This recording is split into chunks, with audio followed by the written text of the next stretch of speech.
साथ बदलते भारत की शान।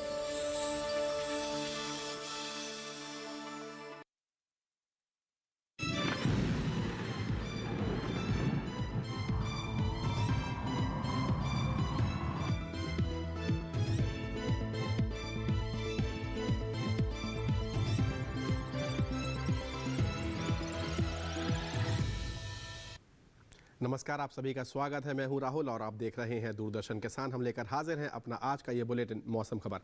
बात करेंगे तमाम पहलुओं पर जो कि मौसम से जुड़ी हुई हैं, जिसमें बारिश है और तमाम पहलू जो कि मुख्यतः हम बात करेंगे। फिलहाल शुरुआत करते हैं 5 बड़ी खबरों के साथ। सबसे पहले नज़र डालते हैं स्क्रीन पर। जम्मू कश्मीर से आ रही है सबसे पहली खबर, जहां कहीं कहीं काफ़ी भारी बारिश और बर्फबारी का अंदेशा है। आगे बढ़ेंगे हम और अगली खबर का रुख देवभूमि उत्तराखंड से है, जहां इक्का दुक्का जगह बेहद भारी बरसात यानी बर्फबारी भी संभव है। आगे बढ़ेंगे, अगली खबर का रुख पंजाब से आ रही है, जहां इक्का दुक्का स्थानों पर हो सकती है तेज़ बरसात। आगे बढ़ते हैं, अगली खबर का रुख करेंगे दिल्ली से आ रही है, जहां कहीं कहीं गरज और चमक के साथ तेज़ हवाएं चलने की संभावना है। ये है दिल्ली से आ रही बड़ी खबर। और अगली है पश्चिमी उत्तर प्रदेश से, जहां कहीं कहीं तेज़ हवाओं के साथ ओले गिरना संभव है। तो ये 5 बड़ी खबरें जिनके साथ हमने की बुलेटिन की शुरुआत। और अब देखते हैं कि मौसम का अलर्ट क्या कह रहा है। भारतवर्ष का नक्शा अब आपके स्क्रीन पर नजर आएगा, जिसमें सभी राज्य और केंद्र शासित प्रदेशों को अलग अलग रंगों में दर्शाया जाएगा। और आप देख रहे हैं जैसा कि यहाँ पर नारंगी है, पीला और हरा रंग यहाँ पर दर्शाया जा रहा है, यानी कि कहाँ पर चेतावनी है, कहाँ पर सावधानी बरतने की ज़रूरत है। शुरुआत करते हैं सावधान रहने वाले राज्यों से, जहाँ पर जिसमें शामिल हैं जम्मू कश्मीर, हिमाचल, उत्तराखंड, पश्चिम बंगाल, पूर्वी राजस्थान, पश्चिमी मध्य प्रदेश का संपूर्ण इलाका, पश्चिमी उत्तर प्रदेश, इसके साथ श्रीनगर, पंजाब, चंडीगढ़, इन सभी जगह जो है बहुत तेज़ बारिश या बर्फबारी की संभावना है। इस वजह से यहाँ पर सावधान रहने की ज़रूरत पर बल दिया गया है। जबकि आप हरियाणा की बात करें, दिल्ली की बात करें, गुजरात, मध्य महाराष्ट्र और मराठवाड़ा की, तो यहाँ पर कहीं कहीं बारिश, तेज़ हवाएं चलने की गरज चमक के साथ बहुत ज़्यादा संभावना है। इसी वजह से इनको पीले रंग से दर्शाया गया है। बाकी सभी जगह हरा रंग था, यानी कि कोई भी वहाँ पर चेतावनी नहीं है। अब देखते हैं कि मौसम का पूर्वानुमान क्या कह रहा है। अगले 2 दिनों तक किस प्रकार का मौसम रह सकता है। गिलगित, श्रीनगर, जम्मू कश्मीर, लेह लद्दाख, हिमाचल और उत्तराखंड की बात करें तो अधिकतर जगह बरसात और पहाड़ी इलाकों में बर्फबारी की संभावना बनी हुई है, इसीलिए इस प्रकार लाल रंग से इसे दर्शाया गया है। पंजाब और चंडीगढ़ की बात करें तो अनेक जगह बारिश की संभावना है, जबकि हरियाणा, दिल्ली और उत्तर प्रदेश के पूरे इलाके में कई जगह बरसात की संभावना है। इस प्रकार का मौसम का पूर्वानुमान है इन उत्तरी राज्यों का, जो इस समय स्क्रीन पर नजर आ रहे हैं। विशेषकर आप जम्मू कश्मीर, लद्दाख और हिमाचल की बात करें तो सावधान भी आप रहें। बिहार की बात करें, उपहिमालय, पश्चिम बंगाल और सिक्किम और अरुणाचल की बात करें तो यहाँ पर कहीं कहीं बारिश की संभावना है, जबकि असम, मेघालय, नागालैंड, मणिपुर, गांगे, पश्चिम बंगाल, झारखंड, ओडिशा आदि राज्यों में फिलहाल बारिश की कोई संभावना नजर नहीं आ रही है। इस प्रकार का मौसम का पूर्वानुमान है अगले 2 दिनों का। दक्षिण की बात करें तो अंडमान और निकोबार से शुरू करते हैं, जहां पर कहीं कहीं बारिश की संभावना प्रबल दिखाई दे रही है। जबकि यहां पर हम कर्नाटका, तमिलनाडु, रायलसीमा, तटीय आंध्र प्रदेश और तेलंगाना की बात करें तो बारिश की फिलहाल यहां पर कोई संभावना नजर नहीं आ रही है। इस प्रकार का मौसम का पूर्वानुमान है इन दक्षिणी राज्यों और केंद्र शासित प्रदेशों का। मध्य भारत की बात करें तो यहाँ पर बारिश की संभावना नजर नहीं आ रही है, चाहे राजस्थान हो, मध्य प्रदेश हो, विदर्भ, छत्तीसगढ़, मराठवाड़ा, मध्य महाराष्ट्र, गुजरात, सौराष्ट्र, कच्छ या दमनदीप का इलाका, यहाँ पर बारिश की फिलहाल कोई संभावना नजर नहीं आ रही है। इस प्रकार का मौसम का पूर्वानुमान है मध्य भारत के इन इलाकों का, जो इस समय आपके स्क्रीन पर नजर आ रहे हैं। तो ये बात हुई मौसम के पूर्वानुमान की। और अब देखते हैं कि मौसम की चाल पिछले 24 घंटे में मौसम की चाल किस प्रकार की रही है। ये देखिए, जम्मू कश्मीर, लद्दाख, लेह की बात करें, हिमाचल प्रदेश की बात करें तो यहाँ पर बर्फबारी दर्ज की गई है, जबकि पंजाब में बारिश दर्ज की गई है। पिछले 24 घंटे में ये रही है मौसम की चाल इन उत्तरी राज्यों की, जो इस समय आपके स्क्रीन पर नजर आ रहे हैं। विशेषकर जम्मू कश्मीर और लद्दाख की बात करें तो बर्फबारी वहाँ पर कहीं कहीं रुक रुक कर लगभग जारी है। इस प्रकार की मौसम की चाल पिछले 24 घंटे में दर्ज की गई है। आगे बढ़ेंगे हम और अब देखते हैं, अब बात करें बिहार की, उपहिमालय, पश्चिम बंगाल, सिक्किम, मेघालय, असम, इन सभी राज्यों की बात करें तो यहाँ पर बारिश तो लगातार दर्ज की गई है, जबकि अरुणाचल में कहीं कहीं बर्फबारी भी दर्ज की गई है। इस प्रकार की मौसम की चाल इन नॉर्थ ईस्ट के राज्यों की रही है। दक्षिण का रुख करें और मध्य भारत की बात करें तो यहाँ पर मध्य महाराष्ट्र और कोंकण गोवा में आप देख सकते हैं बारिश दर्ज की गई है। विदर्भ के इलाकों में, पूर्वी मध्य प्रदेश और पश्चिमी मध्य प्रदेश में कहीं कहीं बारिश दर्ज की गई है। पिछले 24 घंटे की मौसम की चाल इस प्रकार की रही है, जो हम आपके लिए लेकर आए हैं, जिसे आपने स्क्रीन पर देखा। तो इस प्रकार से मौसम की चाल हमने यहाँ तक देखी और अब हम यहाँ पर रुकेंगे एक छोटे से ब्रेक के लिए। आप कहीं मत जाइएगा, मौसम खबर यूँ ही जारी रहेगा। देखते रहिए दूरदर्शन के साथ।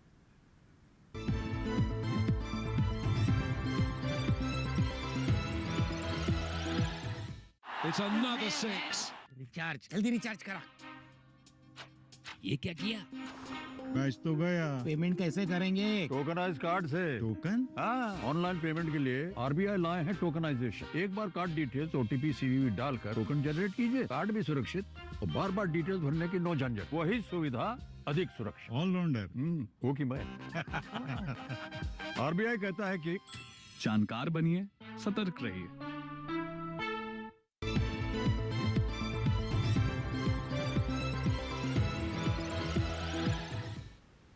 ब्रेक के बाद आप सभी दर्शकों का एक बार पुनः स्वागत है। आप देख रहे हैं मौसम खबर दूरदर्शन किसान पर। आगे बढ़ेंगे हम और इस सेगमेंट में सबसे पहले बात करेंगे तापमान के हाल की। अधिकतम और न्यूनतम तापमान इसमें हम लेकर आते हैं। शुरुआत करेंगे न्यूनतम से, देखते हैं कि तापमान का हाल आज क्या कह रहा है। शुरुआत करते हैं उत्तरी राज्यों से। गिलगित, श्रीनगर, जम्मू कश्मीर, लेह लद्दाख और हिमाचल की बात करें तो इन सभी जगह न्यूनतम तापमान जो है सामान्य की तुलना में 3 से 5 डिग्री सेल्सियस तक ज़्यादा दर्ज किया गया है, जो इस समय आपकी स्क्रीन पर नज़र आ रहा है। आगे बढ़ेंगे हम और अब देखते हैं पंजाब और चंडीगढ़ की बात करें तो यहाँ पर न्यूनतम तापमान सामान्य की तुलना में 5 डिग्री सेल्सियस ज़्यादा दर्ज किया गया है। आगे बढ़ते हैं और न्यूनतम तापमान में देखते हैं आपके स्क्रीन पर अगले जो राज्य हैं। पूर्वी उत्तर प्रदेश का हिस्सा नज़र आ रहा है। यहाँ पर सामान्य की तुलना में न्यूनतम तापमान की बात करें तो 1 से 3 डिग्री सेल्सियस तक कम तापमान दर्ज किया गया है। आगे बढ़ेंगे हम और देखते हैं न्यूनतम तापमान में। अब बात करेंगे मराठवाड़ा और हम बात करेंगे कोंकण और गोवा और तटीय कर्नाटका के इलाकों की, तो यहाँ पर न्यूनतम तापमान जो है सामान्य की तुलना में 1 से 3 डिग्री सेल्सियस तक ज़्यादा दर्ज किया गया है। आगे बढ़ते हैं और अब देखते हैं मध्य महाराष्ट्र और गुजरात के इलाकों की बात करें तो यहाँ पर सामान्य की तुलना में न्यूनतम तापमान जो है सामान्य की तुलना में 5 डिग्री सेल्सियस ज़्यादा दर्ज किया गया है। आगे बढ़ते हैं और देखते हैं न्यूनतम तापमान में। अब आपके स्क्रीन पर सौराष्ट्र, कच्छ और दमन द्वीप के इलाके नज़र आ रहे हैं। यहाँ पर न्यूनतम तापमान जो रहा है सामान्य की तुलना में 3 से 5 डिग्री सेल्सियस तक ज़्यादा दर्ज किया गया है। आगे बढ़ेंगे हम और अब देखते हैं न्यूनतम तापमान में। आपके स्क्रीन पर पश्चिमी उत्तर प्रदेश का नजीबाबाद शहर नज़र आ रहा है, जहाँ पर सबसे कम तापमान दर्ज किया गया है पिछले 24 घंटे में, जो कि 8 डिग्री सेल्सियस रहा है। तो ये न्यूनतम तापमान की हमने बात की। आगे बढ़ेंगे हम और अब देखते हैं अधिकतम तापमान की शुरुआत करते हैं। आइए देखते हैं पंजाब की बात करें, चंडीगढ़, पश्चिमी राजस्थान का इलाका और पश्चिमी उत्तर प्रदेश का इलाका, तो इन सभी जगह अधिकतम तापमान जो है सामान्य की तुलना में 1 से 3 डिग्री सेल्सियस तक ज़्यादा दर्ज किया गया है। आगे बढ़ेंगे हम और अधिकतम तापमान में अब देखते हैं, बात करते हैं झारखंड के इलाके की, तो यहाँ पर जो है अधिकतम तापमान सामान्य की तुलना में 1 से 3 डिग्री सेल्सियस तक कम दर्ज किया गया है। आगे बढ़ेंगे हम और अधिकतम तापमान में देखते हैं अगला जो इलाका है जो नज़र आ रहा है मध्य महाराष्ट्र का इलाका। यहाँ पर सामान्य की तुलना में 1 से 3 डिग्री सेल्सियस तक ज़्यादा तापमान दर्ज किया गया है। अधिकतम तापमान की फिलहाल हम चर्चा कर रहे हैं अपने सेगमेंट में। बात करें कच्छ, सौराष्ट्र और दमन और दीव की, तो यहाँ पर अधिकतम तापमान सामान्य की तुलना में 5 डिग्री सेल्सियस ज़्यादा दर्ज किया गया है। आगे बढ़ते हैं और अब आपके स्क्रीन पर गुजरात और मध्य महाराष्ट्र का बिल्कुल किनारी जो क्षेत्र है और कोंकण और गोवा दिखाई दे रहा है, जहां पर सामान्य की तुलना में 3 से 5 डिग्री सेल्सियस तक ज़्यादा तापमान दर्ज किया गया है। आगे बढ़ेंगे हम और अब अमरेली जो शहर आपकी स्क्रीन पर नज़र आ रहा है, इसका जो अधिकतम तापमान दर्ज किया गया है वो सबसे ज़्यादा है। 39.8 डिग्री सेल्सियस तापमान यहाँ पर दर्ज किया गया है। तो ये हमने बात की अधिकतम और न्यूनतम तापमान की। अब हम एक ग्राफिक के जरिए तमाम शहरों का आपके लिए तापमान लेकर आए हैं, जिसमें अधिकतम और न्यूनतम तापमान शामिल है। आइए देखते हैं।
तो ये देखा आपने भारतवर्ष के तमाम शहरों के तापमान का हाल, जिसमें अधिकतम और न्यूनतम तापमान शामिल था। मौसम खबर में फिलहाल हम रुकेंगे यहाँ पर एक छोटे से ब्रेक के लिए। आप कहीं मत जाइएगा, अभी हाजिर होते हैं थोड़ी ही देर में। देखते रहिए दूरदर्शन किसान।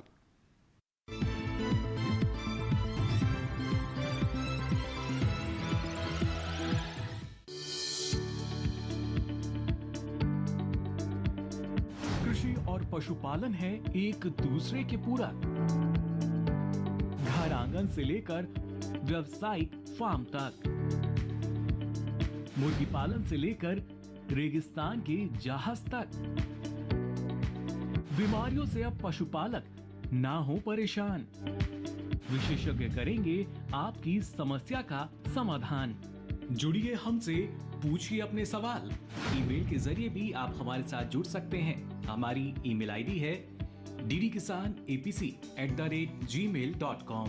हमारे टोल फ्री नंबर हैं 1800-113060 और 1800-113061।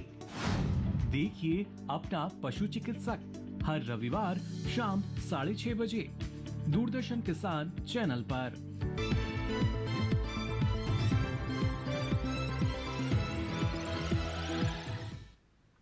ब्रेक के बाद आप सभी दर्शकों का एक बार पुनः स्वागत है। आगे बढ़ेंगे हम और इस सेगमेंट की शुरुआत करेंगे AQI से, जिसमें कि हम वायु की गुणवत्ता पर चर्चा करते हैं। आइए देखते हैं आपकी स्क्रीन पर वायु गुणवत्ता क्या बता रही है। तमाम शहरों को हम यहाँ पर लेकर आते हैं।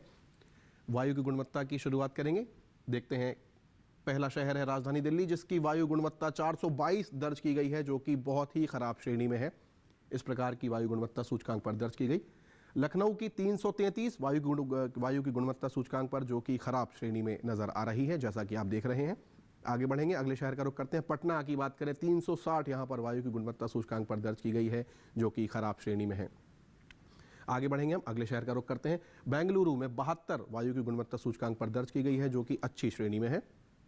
आगे बढ़ते हैं और अगले शहर का रुख पुणे, जहां पर 128 वायु की गुणवत्ता सूचकांक पर दर्ज की गई। संतोषजनक स्थिति में यहां पर वायु की गुणवत्ता बनी हुई है। आगे बढ़ेंगे, अगले शहर का रुख करते हैं। हैदराबाद, जहां पर 92 वायु की गुणवत्ता सूचकांक पर आपको नजर आ रही है, जो कि अच्छी श्रेणी में फिलहाल बनी हुई है। आगे बढ़ेंगे, अगला शहर है कोलकाता, जहां पर 395 वायु की गुणवत्ता सूचकांक पर दर्ज की गई है, जो कि खराब श्रेणी में है। तो देख रहे हैं तमाम शहरों की आबोहवा किस प्रकार है। मुंबई की बात करें, 333 यहाँ पर वायु की गुणवत्ता सूचकांक पर दर्ज की गई है, जो कि खराब श्रेणी में ही नजर आ रही है। आगे बढ़ेंगे, अहमदाबाद, जहां पर 151 वायु की गुणवत्ता सूचकांक पर दर्ज की गई, जो कि संतोषजनक स्थिति में है। तो ये आपने तमाम शहरों की वायु गुणवत्ता का हाल देखा। आगे बढ़ते हैं और अब इसके बाद मौसम खबर में देखते हैं पर्यटन पूर्वानुमान क्या कह रहा है। शुरुआत करते हैं जम्मू कश्मीर के गुलमर्ग से। तो आप देख रहे हैं कि शनिवार और रविवार को जो है बर्फबारी नजर आ रही है। अधिकतम तापमान 0 नजर आ रहा है, जबकि उसके बाद हल्की बदली और जो अधिकतम तापमान है वो -1। और आप देखें, न्यूनतम तापमान -5 और -6 तक नजर आ रहा है, जो कि पर्यटकों की पहली पसंद कही जा सकती है। गुलमर्ग के विषय में ये कहना बिल्कुल ही अतिशयोक्ति ना होगा। इस प्रकार का पर्यटन पूर्वानुमान गुलमर्ग का। आगे बढ़ते हैं, उत्तराखंड के देहरादून की बात करते हैं। आप देख रहे हैं शनिवार और रविवार को गरज चमक के साथ तेज बारिश की संभावना है, जबकि सोमवार और मंगलवार को मौसम साफ होता नजर आ रहा है। अधिकतम तापमान 18 से लेकर 21 के बीच बना हुआ है, जबकि न्यूनतम तापमान की बात करें तो 12 अधिकतम दिख रहा है, जबकि उसमें भी 8 तक आ सकता है। इस प्रकार का न्यूनतम तापमान देहरादून का, जो आपके स्क्रीन पर नजर आ रहा है, उत्तराखंड का देहरादून। आगे बढ़ेंगे हम और अगला शहर है हिमाचल प्रदेश का मनाली। तो आप देख रहे हैं शनिवार और रविवार को बर्फबारी की संभावना है, जबकि सोमवार को हल्की बदली और मंगलवार को मौसम साफ होता हुआ नजर आ रहा है। अधिकतम तापमान देखें 9, 10, 12 और 13, यानी कि 9 से 13 के बीच बने रहने की संभावना, जबकि न्यूनतम तापमान -1 और -2, जबकि मंगलवार को 1 डिग्री होने की संभावना है। तो इस प्रकार का पर्यटकों के लिए कह सकते हैं कि अनुकूल पर्यटन पूर्वानुमान। आगे बढ़ेंगे, पंजाब के अमृतसर की बात करें तो शनिवार और रविवार को बारिश की संभावना प्रबल नजर आ रही है, जबकि सोमवार और मंगलवार को हल्की बदली यहां पर हमारे सामने है। अधिकतम तापमान की बात करें तो 21, 20, 22 के आसपास बने रहने की संभावना, जबकि न्यूनतम तापमान पर नजर डालें तो शनिवार को 15 है, जबकि उसके बाद 5-6 डिग्री की गिरावट दिखाई दे रही है। 10 और 9 के आसपास आता हुआ दिखाई दे रहा है। इस प्रकार का अमृतसर का पर्यटन पूर्वानुमान। आगे बढ़ेंगे हम और अगला शहर है उत्तर प्रदेश का वाराणसी। बाबा विश्वनाथ की नगरी में आप देख रहे हैं शनिवार से लेकर सोमवार तक हल्की बहुत ज़्यादा बारिश की संभावना है, जबकि मंगलवार को हल्की बदली नजर आ रही है। अधिकतम तापमान 26 से 28 के बीच में बने रहने की संभावना, जबकि न्यूनतम तापमान की बात करें तो 17, 16 और मंगलवार तक 14 डिग्री तक आने की संभावना नजर आ रही है। इस प्रकार का पर्यटन पूर्वानुमान है वाराणसी का। आगे बढ़ेंगे हम और पर्यटन पूर्वानुमान में अगला शहर है बिहार का बोधगया, जहां पर शनिवार से लेकर सोमवार तक तीनों ही दिन बारिश की प्रबल संभावना नजर आ रही है, जबकि मंगलवार को मौसम साफ होता हुआ नजर आ रहा है। अधिकतम तापमान की बात करें तो 27 से 29 के बीच बने रहने की संभावना है इन चारों ही दिन, जबकि न्यूनतम तापमान जो है 12 से 16-17 डिग्री के बीच बने रहने की संभावना है। तो इस प्रकार थोड़ा कह सकते हैं कि मौसम में परिवर्तन लगातार जारी रहेगा। आगे बढ़ेंगे, मेघालय के शिलोंग की बात करें तो यहाँ पर शनिवार और रविवार को हल्की बदली की संभावना है, जबकि सोमवार और मंगलवार को बारिश नज़र आ रही है। अधिकतम तापमान की बात करें तो 20, जबकि सोमवार और मंगलवार को 18 डिग्री जो है नज़र आ रहा है। न्यूनतम तापमान 9 और 11 के आसपास नियत दिख रहा है दोनों ही दिन। इस प्रकार का पर्यटन पूर्वानुमान है शिलोंग का। आगे बढ़ेंगे हम और अगले शहर का रुख करते हैं। पर्यटन पूर्वानुमान में देखते हैं, अगला शहर है पश्चिम बंगाल का दार्जिलिंग, जिसमें हल्की बदली जो है छाई हुई है शनिवार को, जबकि उसके बाद 2 दिन तेज़ बारिश की संभावना, जबकि मंगलवार को फिर हल्की बदली। अधिकतम तापमान 13 डिग्री पर नियत है, जबकि मंगलवार को 14 होने की संभावना। न्यूनतम तापमान 6, 5, 7 के आसपास नज़र आ रहा है। पर्यटन की दृष्टि से इसे भी अनुकूल मौसम कहा जा सकता है। आप सभी पर्यटकों के लिए दार्जिलिंग एक अच्छी सुहावनी जगह। आगे बढ़ते हैं, गोवा के पणजी की बात करते हैं। मौसम साफ नज़र आ रहा है, सूर्य देवता चमक रहे हैं शनिवार से लेकर मंगलवार तक। मौसम साफ, अधिकतम तापमान 34 पर नियत बना हुआ है, जबकि न्यूनतम तापमान 23 डिग्री पर नियत दिखाई दे रहा है। इस प्रकार का पर्यटन पूर्वानुमान पणजी का जो आपके समय स्क्रीन पर आप देख रहे हैं। आगे बढ़ेंगे हम और पर्यटन पूर्वानुमान में देखते हैं कि अगला शहर हमारा कौन सा है। अब रुख करते हैं तेलंगाना के हैदराबाद की। तो यहाँ पर आप देख रहे हैं धुंध जो है नज़र आ रही है शनिवार से लेकर मंगलवार तक। अधिकतम तापमान 36-37 के आसपास, जबकि न्यूनतम तापमान 22 डिग्री पर बना हुआ है। सोमवार को 21 और मंगलवार को फिर से 22 होता हुआ नज़र आ रहा है। इस प्रकार का पर्यटन पूर्वानुमान हैदराबाद का जो आपके स्क्रीन पर नज़र आ रहा है, तेलंगाना का शहर हैदराबाद। तो ये हमने आपके लिए लेकर आए तमाम सारे शहर पर्यटन पूर्वानुमान में। इस सेगमेंट में फ़िलहाल इतना ही। आगे बढ़ते हैं हम और अब बात करते हैं खेती किसानी की। आज हम अपने इस सेगमेंट में विशेषकर परिवर्तित होता मौसम है और इससे चिंता बढ़ी हुई है सभी किसानों की। ऐसे में विशेषकर हम आज बात करने वाले हैं पंजाब, हरियाणा और राजधानी दिल्ली के जो किसान हैं, उनके लिए जो यहाँ आबो हवा है उसके हिसाब से यदि हम बात करें तो जो वैज्ञानिक दृष्टिकोण है किस प्रकार से आपकी सहायता करेगा, आइए देखते हैं। मौसम को ध्यान में रखते हुए पंजाब के किसान अभी के समय कद्दू वर्गीय सब्जियों की बुआई कर लें। इसके अलावा यहाँ के किसान भिंडी और लोबिया की सीधी बुआई भी कर सकते हैं। साथ ही पंजाब में शिमला मिर्च की रोपाई कर लें। यहाँ के किसान बैगन और मिर्च की भी रोपाई कर सकते हैं। तैयार सब्जियों के ऊपर से प्लास्टिक की शीट हटा दें। पंजाब के किसान अभी के समय गन्ने की बुआई कर सकते हैं। वहीं हरियाणा के किसान गेहूं की फसल में जरूरत के अनुसार सिंचाई कर लें। साथ ही यहाँ के किसान सूरजमुखी की फसल में भी सिंचाई करें। हरियाणा में नियमित अंतराल पर कद्दू वर्गीय सब्जियों की तुड़ाई करें। यहाँ के किसान अधिक उपज की प्राप्ति के लिए टमाटर, बैगन और भिंडी की भी तुड़ाई कर सकते हैं। हरियाणा में नियमित अंतराल पर सरसों के खेतों में उचित जल निकासी की व्यवस्था रखें। हरियाणा के किसान गेहूं की फसल की लगातार निगरानी करते रहें। यह मौसम गेहूं की फसल के लिए पीला रतुआ रोग के विकास के अनुकूल है। लक्षण दिखाई देने पर विशेषज्ञों की सलाह पर उचित कीटनाशकों का छिड़काव करें। हरियाणा के किसान आवश्यकता अनुसार उर्वरकों का प्रयोग करें। वहीं बात करें दिल्ली और उसके आसपास की, तो यहाँ के किसान मूंगा और उड़द की बुआई के लिए खेत तैयार कर लें। दिल्ली में अभी के समय टमाटर और मिर्च की रोपाई कर सकते हैं। तो ये देखिए आपने हमारी संक्षिप्त रिपोर्ट। अब आगे बढ़ते हैं और जैसा कि मैं आपसे वर्तमान जो मौसम है उस पर हम चर्चा कर रहे हैं, जिसमें परिवर्तन यदाकदा जारी हैं। ऐसे में किस प्रकार से अपनी फसल की जो है सुरक्षा की जाए और किस प्रकार आपका लाभ जो है सुरक्षित किया जाए, इस पर एक दृष्टिकोण डाल रहे हैं हमारे वैज्ञानिक, जो कि भारत के हमारे पुणे के संस्थान से जुड़े हुए हैं। डॉक्टर जया धामी परिहार हमारे साथ जुड़ रही हैं। आइए ध्यान से सुनते हैं कि वो क्या कह रही हैं। जम्मू और कश्मीर, हिमाचल प्रदेश एवं उत्तराखंड में बर्फबारी वाले क्षेत्रों में सेब, नाशपाती, प्लम तथा आड़ू के पेड़ों की शाखाओं पर जमी हुई बर्फ की परत को अविलंब हटा दें। राजस्थान में मौसम साफ होने पर परिपक्व सरसों की कटाई सुबह के समय करें। उत्तर प्रदेश में सब्जियों की पौध की रोपाई करें तथा बसंतकालीन गन्ने की रोपाई जारी रखें। बिहार में मूंग और उड़द की बुआई के लिए खेत तैयार करें। ग्रीष्मकालीन मक्के की बुआई करें। उड़ीसा में परिपक्व सरसों, मूंग और मटर की कटाई करें तथा धूप में अच्छी तरह सुखाने के बाद सुरक्षित स्थान पर भंडारण करें। पश्चिम बंगाल में परिपक्व सरसों, पत्ता गोभी तथा मटर की कटाई जारी रखें। असम में आहू धान की नर्सरी बुआई करें। नागालैंड में राई की कटाई करें तथा अदरक की खुदाई जारी रखें। तमिलनाडु में परिपक्व धान की कटाई जारी रखें। धान कटाई के बाद तिल तथा कपास की बुआई करें। केरल में गर्म मौसम की स्थिति में केले और नारियल के पौधों को आवश्यकतानुसार सिंचाई प्रदान करें। आंध्र प्रदेश में धान, मक्का, दालों, मूंगफली, सब्जियों तथा बागों में नमी की कमी से होने वाले नुकसान को बचाने के लिए सिंचाई करें। तेलंगाना में परिपक्व मिर्च की तुड़ाई करें तथा ग्रीष्मकालीन मूंग और उड़द की बुआई जारी रखें। गुजरात में ग्रीष्मकालीन धान के पौधों का प्रतिरोपण जारी रखें। महाराष्ट्र के कोंकण एवं दक्षिण मध्य महाराष्ट्र में मौसम साफ रहने की संभावना को देखते हुए पके हुए गेहूं, ज्वार, चना, हल्दी, अदरक एवं सब्जियों की कटाई करते रहें।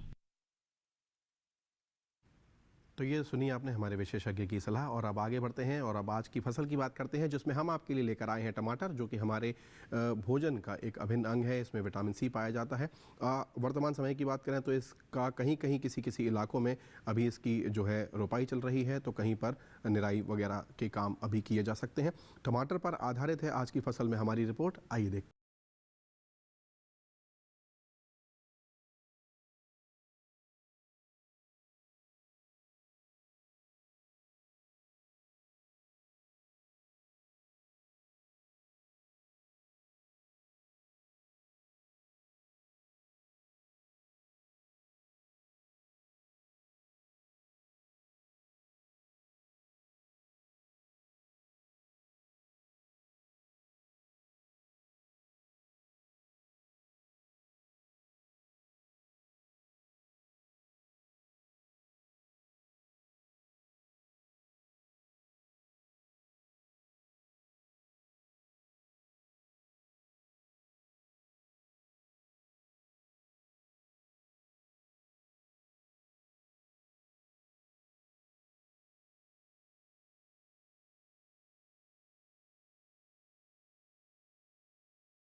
रोकथाम के लिए सिकुड़ी पत्तियों को उखाड़कर जला दे। टमाटर में पत्ती, तना और फल भेदक कीट लगते हैं। इससे ग्रसित पत्तियां गिर जाती हैं। रोकथाम के लिए विशेषज्ञों की सलाह पर उचित दवाओं का छिड़काव करें। तो ये देखिए आपने टमाटर पर आधारित हमारी रिपोर्ट। और अब हमारा ये कार्यक्रम जो है समाप्ति की ओर है। तमाम हमारे कार्यक्रम जो है आप YouTube पर भी देख सकते हैं। ये सभी डीडी किसान चैनल पर उपलब्ध हैं और इन्हें सरलता से देखा जा सकता है। फिलहाल आपके स्क्रीन पर एक QR कोड नज़र आ रहा है, इसे आप अभी स्कैन कर सकते हैं सरलता से, और हमारा ये कार्यक्रम डीडी किसान चैनल पर YouTube पर आसानी से देखा जा सकता है। फिलहाल आज के मौसम खबर में इतना ही। तमाम और कार्यक्रमों के लिए जुड़े रहिए हमारे साथ और देखते रहिए दूरदर्शन किसान।